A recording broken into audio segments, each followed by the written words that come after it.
off of you getting an appraisal or a house inspection. Those are all important aspects of it. And I'm going to tell you how those are important.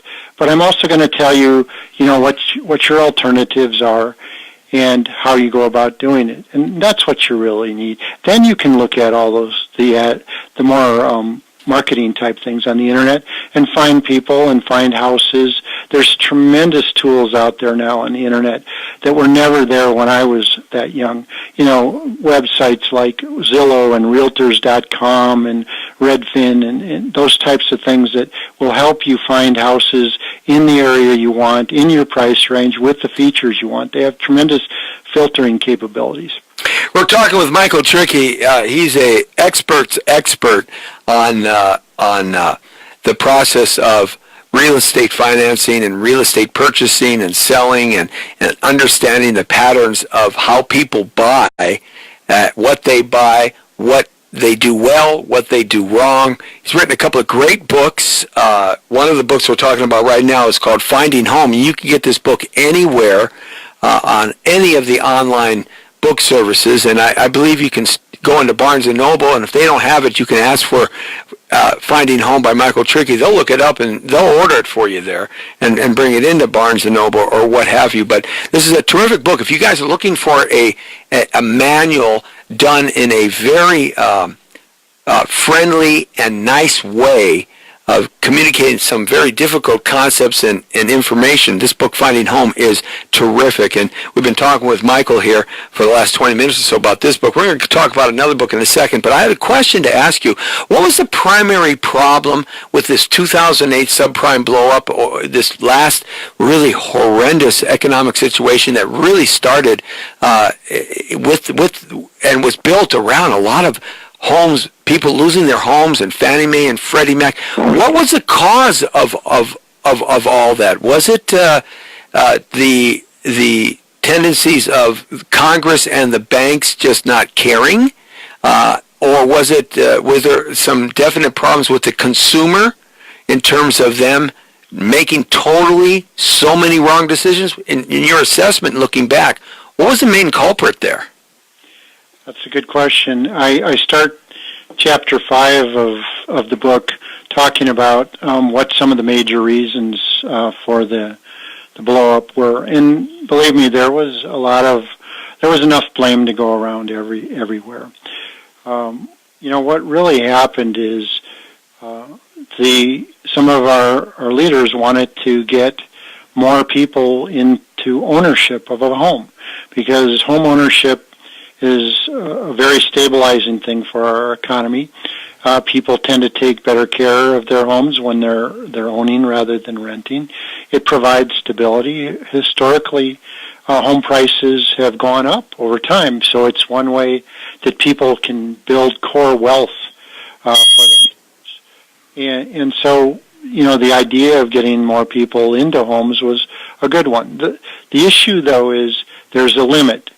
That some people just really don't have enough reserves or don't have a steady enough job or lifestyle that they can safely get themselves into a home. Yeah, didn't the Congress and the legislature change the rules by which Fannie Mae and Freddie Mac, and these are large organizations, folks, that buy up mortgages in the secondary market and continue to fuel the ability for banks to give out more loans, and they're backed by you and I, the taxpayer. But didn't legislation change those rules that kind of forced or allowed Fannie Mae and Freddie Mac and the other organizations to have to buy some really difficult loans from some of the banks?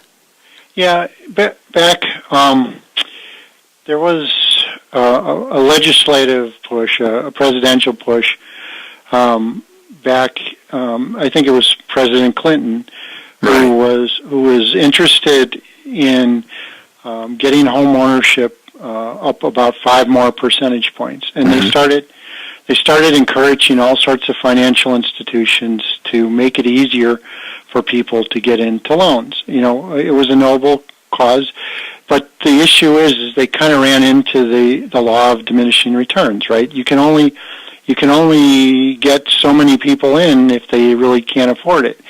so they encourage banks through regulatory processes to make loans to people who may not have qualified under normal circumstances. They also encouraged the GSEs, Fannie and Freddie, to get more involved in the sector as well. And with these two parts of the market coming in to a lower part of the credit spectrum, it caused a lot of liquidity, and the institutions that weren't banks, in order to compete, they had to, shall we say, loosen their underwriting guidelines. They made it a lot easier for people to get loans. You started seeing ads for no money down loans, and start at a really low interest rate, and it'll adjust later on. And Yeah, I remember on the broker side of it, because I'm a real estate broker and done loans for a long time, decades. And I remember when you could only go to Bank of America or Chase, or you could only go to the banks that were giving loans. They had their own in-house loan departments, and that's all you could go to. That's all there was in the market. And then all of a sudden, mortgage bankers and then mortgage brokers started getting involved, and then private source of funds on these second trustees. And then the interest rates were going down. I mean, the down payments from 20% to 10% to 15 to 10 to 5 to 3, and then 100% loans. I was saying when this was happening, because this is what the consumer was asking for, because that's what everybody was doing. But I kept saying to myself, man, there's got to be an end to this at some point. This can't go on forever. Was that, from your point of view, was that something that they knew from the beginning, that there had to be an end to this at some point in the future, or were they just thinking at the legislative level this was going to be able to go on forever? Well, I wish I knew what they were thinking. Yeah. There were two other things that happened. One is that, as we approached the millennium, 2000, there was what now is proven to be irrational, but there were fears that the financial system could break down, that all the computer programs were only programmed with 2 digits, and for the year, and once we rolled over, that the computers wouldn't know if... Right, I remember that, right. And so there was some concern over that, and so the Federal Reserve, in an effort to try to ease troubles that could happen, it seemed that their monetary policy became pretty loose, and more money flowed into the economy, and interest rates were at a relatively historic low level, although the last few years have been really low levels. But and so more and more people were, because of the liquidity in the marketplace, because there were more people making the loans, because rates were coming down a little bit, were piling in to the market, which is part of what the intent was. But it's just like anything else. When you cause demand to go up through artificial, incentives, it pushes the price of the product up. I mean, same thing happened with college tuition. Right. Once they made student loans real easy. Look what happened to college tuition. The demand became so great, and it's a noble goal to get more people educated. But once the demand went up, so did the price. Well, and the price of bribery went up too. Well, we can do that segment later. But then what happened is, there's a long-term trend to housing prices, and what happened is housing prices started rising above the trend. Yeah. In some areas, it was 10% or more above the trend, and houses started becoming unaffordable. And just at the point that houses are way above trend, all these people were getting in with no money down loans. Oh boy. Paid teasers. Yeah. And then it's like, ring around the rosy. Yeah. All of a sudden, the music stopped, and the mortgages went up 30% from the previous month. That's right. There was like a sudden surge, and then the music stopped, and there weren't enough chairs for everybody. Yeah. And it all kind of collapsed, And when things correct back to the long-term trends, they just don't go to the long-term trend line. They overcorrect. It's like a pendulum swinging back. Right. And that's what happened. That's what I've been telling my wife for many years. I'm just overcorrecting, darling. Just, Mama T, I'm just overcorrecting. Come on now. That's right. Yes, but I'm still getting cheese sandwiches and peanut butter and jelly sandwiches for dinner, so I guess I'm either going too far or not gone far enough, one or the other. There's at least 3 of the food groups in that. Isn't that the truth? Well, the cannabis show was on right before us, so maybe I should smoke some ganja too. Oh well, what can I tell you? But you're right. The whip back, the flashback, the slashback, the boomerang effect really just cascaded tremendously, and it started affecting every part of our economy at that time. But the country has made a turnaround. But do you see the same types of things that happened then, at least similar in some areas, happening again? Because now all of a sudden I am seeing these kind of loans coming back into the marketplace. Yeah. Well, I used to call it the 7-year stupid cycle, because we do the same stupid things every 7 years. Now, because the Federal Reserve kept rates low for 10 years, the cycle has extended out. But, what happens is we all make mistakes and we try to learn from them, but after time goes by, people move on to new positions, new jobs, and a new crop of people comes in, a new crop of sellers. And new babies are born every 20 years, right? That's correct. And it seems like we have to learn the same things all over again. And so that's part of why, you asked me why I wrote the book and how I got to it. I'm trying to disrupt that 7-year cycle a little bit. I'm trying to provide people with an education. Even during the worst of times, Jesse, the majority of mortgages stayed okay. People didn't lose their houses. 90% of the people were just fine. But 10% was a very severe disruption to an overall market of that size, and you saw it. And the people that didn't have problems are the ones that either they were on their third house and they had learned some things, or they'd gone through the trouble once and they learned their lessons.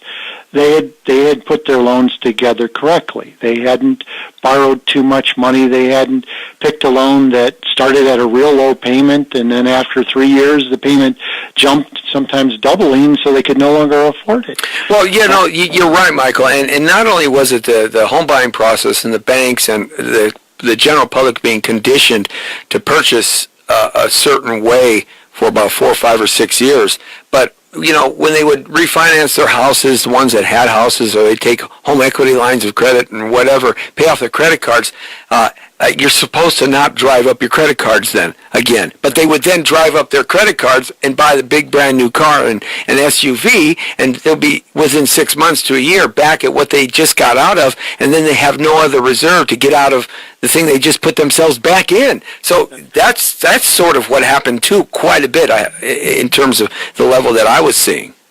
Yeah, especially in California where you are, where the home prices can go up very quickly. They can also go down relatively quickly, but the long-term pattern is that homes go up more quickly in price in markets such as California. They're a little bit more volatile, both up and down. And what happens is that when your house goes up a lot and you refinance and treat your house like it's an ATM almost, and take out more and more money, when things turn down again, when you have your normal down cycle, and not to speak of an exaggerated cycle like we had, you find you owe more than your house is worth during those down parts of the cycle. And then anything happens, your car breaks down, your refrigerator goes out, and your furnace blows out. You might not have furnaces out there, but we do here. But if they all go out at the same time, how are you going to pay it all plus your mortgage? Yeah, you go without something. That's what happens. Or you just it's a very precarious position and get put in. Things don't get fixed. We got good weather out here pretty much for the year round, but places like Chicago, and that vortex you guys just went through this last winter or this winter, I mean, your furnace goes out, you got human icicles, human popsicles in people's houses. I mean, that's basically just what happens. They act like big freezers, these brick houses. It's amazing how cold it really gets. And so, you put yourself in a bad position. So a book like this, Finding Home, is actually a treasure, because it teaches you with the different balance sheets that you put together and scheduling, and how you come to the idea of, if you get over this particular number, you shouldn't be buying, or you should be saving more. This really gives a playbook. This is like a playbook, an NFL playbook. And if you just follow this book, Finding Home by Michael Trickey, and you can get it anywhere, folks, you won't get in trouble. If you follow this book, it's conservative, but if you won't get in trouble. And you don't want to get in trouble. That's not a good place to be. Talking with Michael Trickey, 35 years in the financial services industry, produced a couple of books here, written a couple of great books. Finding Home, it covers every aspect of the finding home process. We've been focusing on the financial aspect of it because, you got no money, you got no honey. So the money is the most important thing. And the old cliche is, you make your money at the point of purchase, not the point of sale.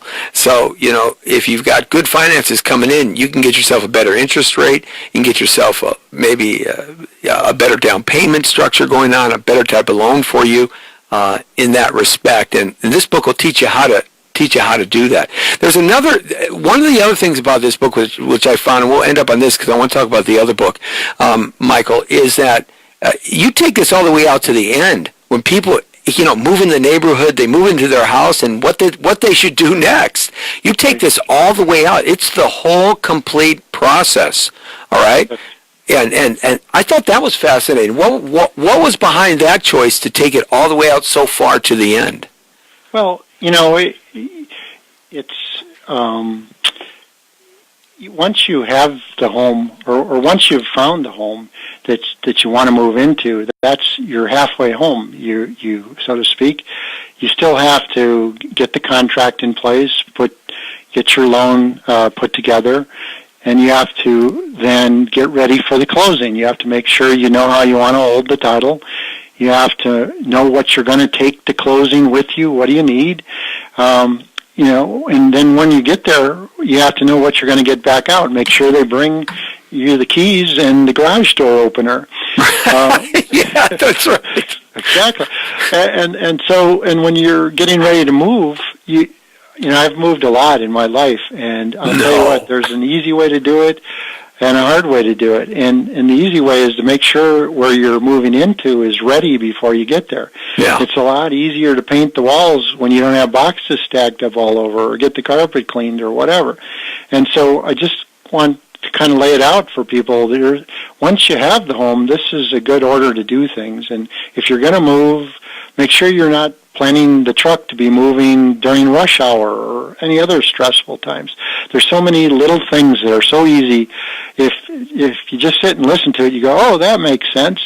And I just try to help you think about all those things. Well, once again, it comes back to the idea. None of this stuff is taught to us by anybody in our lives as we're growing up. If we're lucky, we have some parents or somebody close to us that we can trust. And the book sets it up that way, where like the family gets together and they talk about this, someone who has the experience. But none of this is taught to us, and that's a crime that none of this is taught to us as we're growing up in a formalized educational system. And that's part of what creates the problem. And, my political ideology on that says that's created on that way on purpose. But that's a whole nother discussion for another time. The Finding Home Over 50 is a second book. We don't have a lot of time, Michael, but the most important thing about this book, Finding Home Over 50, guys, if you're over 50 years old, you can still buy a house. But the reasons change for buying a house, and how you buy a house, and the type of mortgages and finances you put together to buy a house, it all changes to some degree. But one of the things here that I really liked about this book, Michael, is that you actually put a game plan together that considers Social Security, considers people's retirement accounts, 401ks, this kind of stuff. And it's almost like a roadmap to follow as an investment strategy that you would get from a certified financial planner. I thought that was ingenious. It's about the middle of this book here, halfway through it. Yeah, it's funny because I've had a lot of excuse me, a lot of financial planners who've looked at it.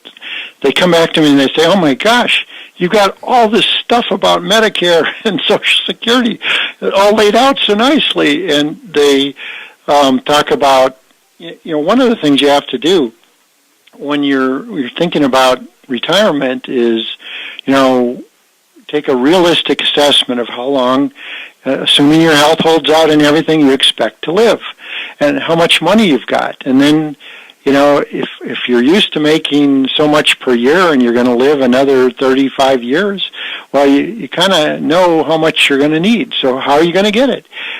Well, some of it might come from a pension, some of it may come from Social Security, some of it may come from a part-time job. But this kind of helps you to sit down and think about that and really figure out, what am I going to need? And then, not just what do I need, but, I've been spending my whole life taking care of things and working and getting my family raised and stuff. I've got a whole bucket list of things I'd like to accomplish and haven't done. And so what I try to go through in the book is, hey, how do you coordinate where you're going to live and how you're going to live with what you still want to do?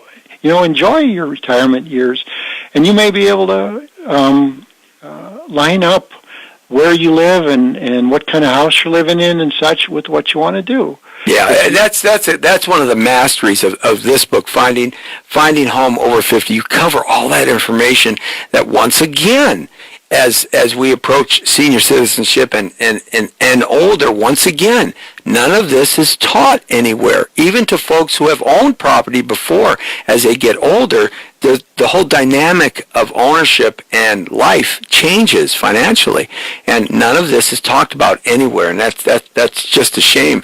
And that's where we see so many seniors get into trouble. I mean, we got cool things like reverse mortgages, and I wish we had more time to talk about that. We have a lot of cool stuff, short-term mortgages, 15 years, these types of things that can come into play. You got REITs that come into play, but you cover all this stuff in this book, and you can get this book online at all your fine bookstores. But you've got a cool website for both of these books. Talk about that a little bit.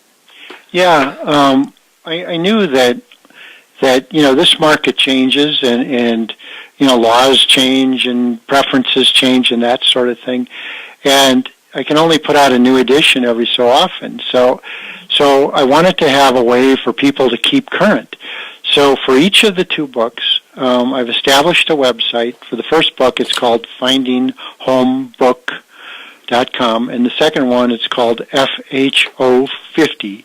So FHO50 for Finding Home Over 50.com. And on the site, you'll find a lot of things. You'll find an expanded glossary. You'll find other websites that give you information on specific topics.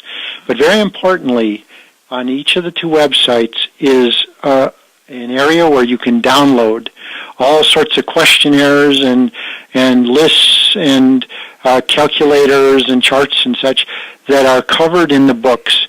And in both books, I have characters, and I have all these different forms and questionnaires and such that help them decide what they want to do and how much they can afford and all that. And I fill those forms in for the couples in the books. Well, on the website, all these forms that I'm filling in for the characters in the book are available to you in a blank format. Oh, that's great. Yeah, and so you can download them and you can fill in all your That's stuff. Cool. Yeah. Yeah, I like that because you can practice. You can practice.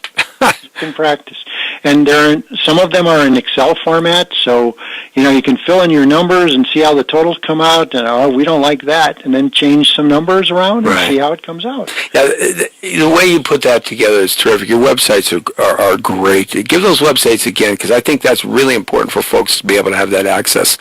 Okay, for the first book, it's called Finding Home Book with no S, just FindingHomeBook.com. And the second one is F like in finding, H as in home, O as in over, and then the number 50, 50, FHO50.com. When you were designing those websites, one of the things is interactivity. And you have an interactive aspect to these websites. People can actually ask you questions and you'll respond. Yes. There's a frequently asked question page in both of them, tailored to the subject matter of the respective books. And I answer a lot of questions there, but there's also a place where you can send questions to me, and I'll be happy to respond to them. It's Michael Trickey, been on the phone with us and online here on our network here on the Jesse T Show. And Michael's been 35 years of experience in the financial services industry. His company is one of the foremost data collecting companies about everything real estate in terms of matters. He works with the government. He works with a lot of the big major banking institutions, providing them the data they use in order to map out their futures and to map out their decisions for the next year, the 5 years, 10 years, to look at the trends. And you have access to all this kind of information in these books in terms of, in a colloquial kind of way, but you'll have the access because he wrote these with the idea of showing you, the consumer, the right way to be able to buy a property and have some reference material to go back to in case you kind of get lost along the way. Buying a house is a basic thing, but it's very difficult if you've never been exposed. And most people that don't live in a big city are not really exposed to any kind of information in terms of that. So these two manuals, so to speak, can really guide you in the right direction. Finding a Home and Finding Home Over 50 by Michael Trickey. Now, I want to ask him something about a prediction. I want you to look into your prediction table and data and tell me, what do you see happening with the country's economy with reference to folks being able to buy their house? Should they be buying now? Should they wait? What is your overall idea on that and opinion? Well, I think that it varies by market, and making sure you're buying what you really want and need. But I think that you can buy at any time, depending on how much you have saved and how much you're able to borrow. But I've been buying properties now for almost 40 years, and I've been buying them during good times and bad. You can always find something that's going to suit your needs and will likely make you money, as long as you follow a few basic rules. And believe me, I've learned a lot of lessons over the years, which I'm trying to help people to avoid learning those lessons again. What, not make mistakes? Yeah, but it seems like we all have to make a few of our own, and then it really comes home to roost. But I'm looking at the economy right now, and you've got favorable tax treatment. Still for real estate, there's some limitations on deductions for really high mortgage properties, but you have the ability, if you're a homeowner, to have tax deductions. If you're buying for investment purposes, you can also have deductions for depreciation and other factors. When you sell the properties, you get favorable capital gains tax treatment.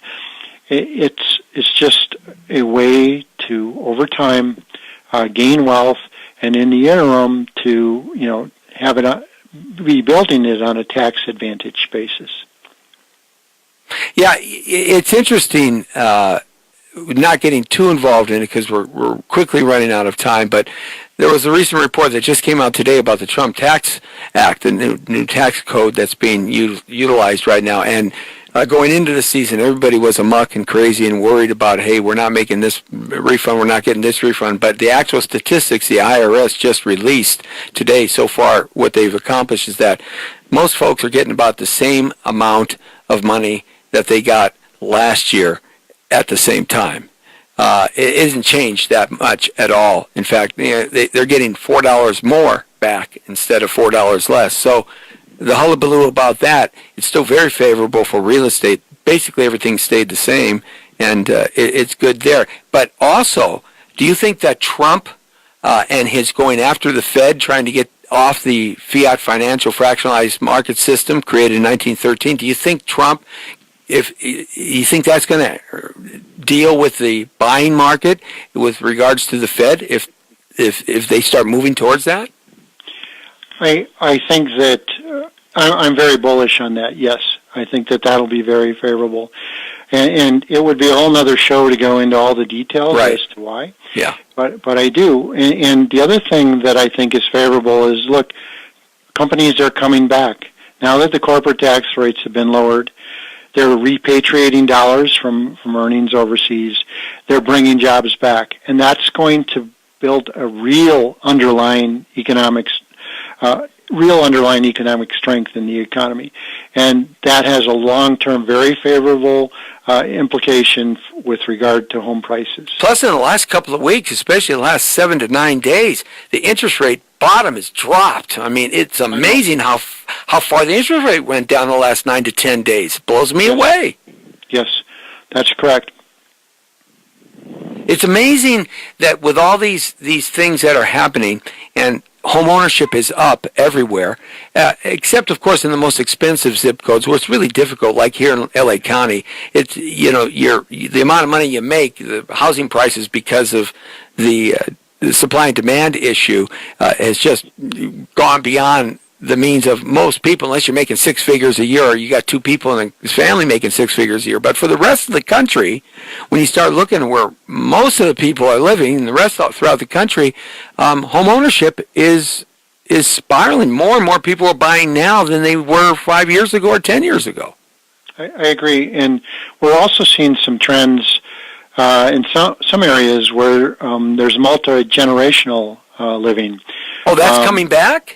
Yeah, with grandparents and their grandchildren. Huh. You see a skip of a generation. You see a lot, with the people who are around 60 who have aged parents. Mm-hmm. And senior living can become very expensive, and sometimes it's more economical to have the elder parents living in the same household with you. Right. You also see 3 generations living together, because some of the younger folks are still in college or advanced degrees or whatever, and they're still living at home. So you have the grandparents, the kids, and the parents all living in the same home. Well, I'm glad that you said, aged people, 60. You're reminding my son and my daughter, because they think I'm aged, but, really aged is like 80. So you made me feel a little bit good there that I'm not so aged.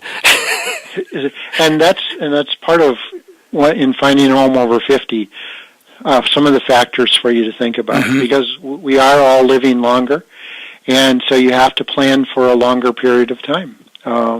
You doesn't mean you have to stop working, but you may scale back, and that's still, in one definition, that is retirement. You're not working your old full-time job anymore. You've changed what you're doing.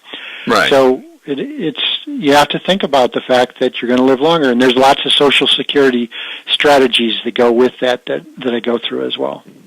Yeah, we're seeing a lot of younger people starting to look at the marketplace, the millennials now, as they approach late 20s and early 30s. We're starting to see them look at the marketplace and saying, well, I got to get to doing something here.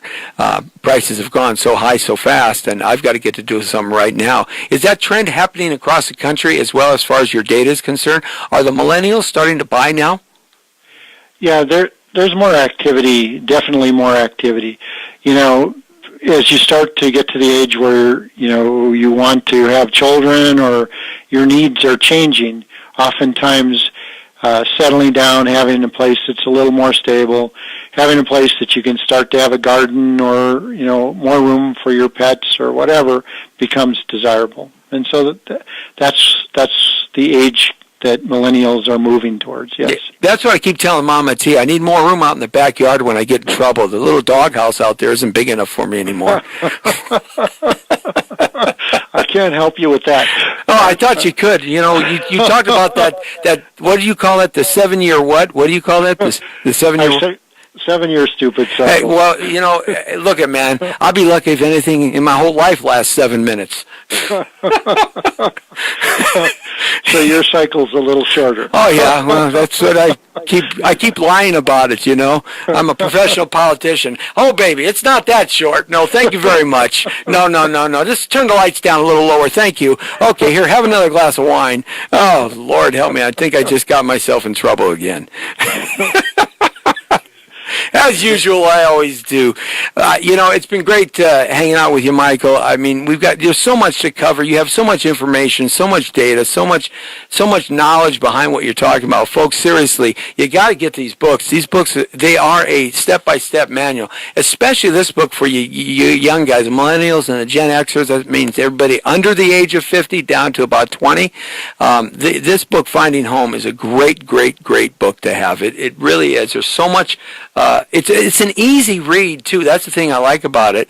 The information, which can be very confusing, and you often don't have the opportunity to learn it from anybody, even your broker, for that matter, or your loan broker, your mortgage broker, or your real estate broker. They don't want to tell you a lot of this stuff either.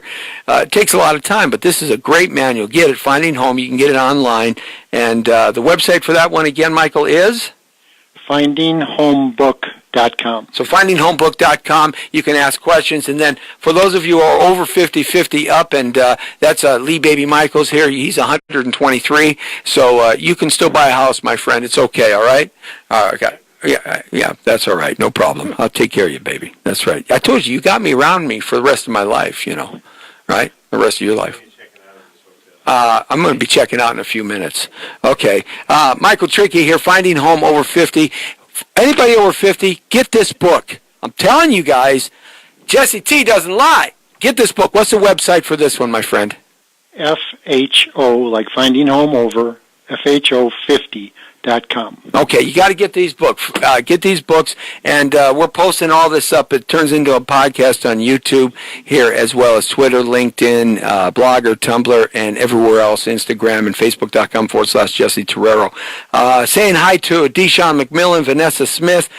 Saying hi to Melissa Sandin. Saying hi to my escrow officer, Donna Nelson. Yeah, Donna, that's right. Hey, would you get those escrows closed for me so I can get paid? Thank you, and I can get myself out of trouble because money always works. John Pavlenko, Lee Michaels even checked in. Oh, well, that's nice, Lee. Thanks.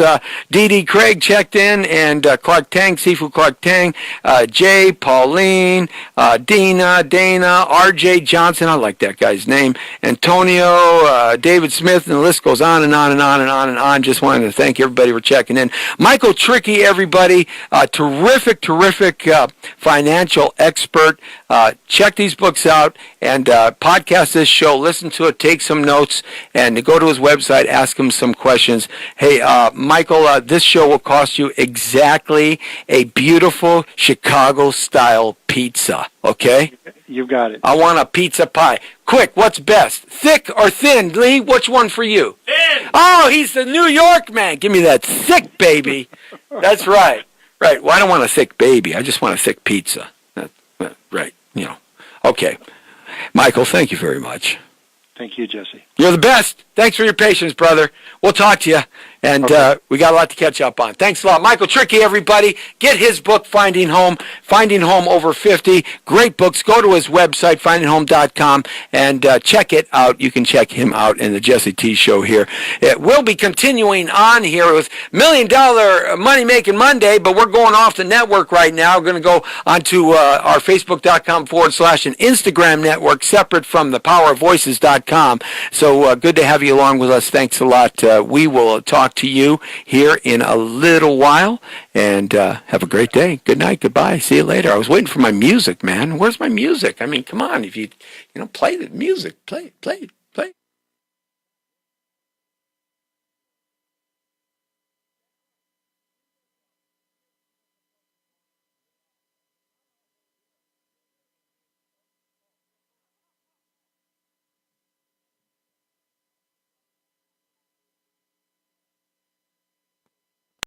Jesus. Jesus not going Christ. anywhere, right? I gotta go. You got to go? Yeah, I got a 5:45. Okay. Hey, guys, come back at me right here. Thanks all for checking in. I'm going to go out to the Black Shadow. I got another car called the Black Shadow. I'm going to go out to the Black Shadow. We're going to do $1 Million Money Making Monday. Oh, do I got some ways for you to make some money by March 28th. You better sink some money into some IPOs and become a multimillionaire. I'm telling you, I did already. Do it. We'll talk in a few minutes. See ya.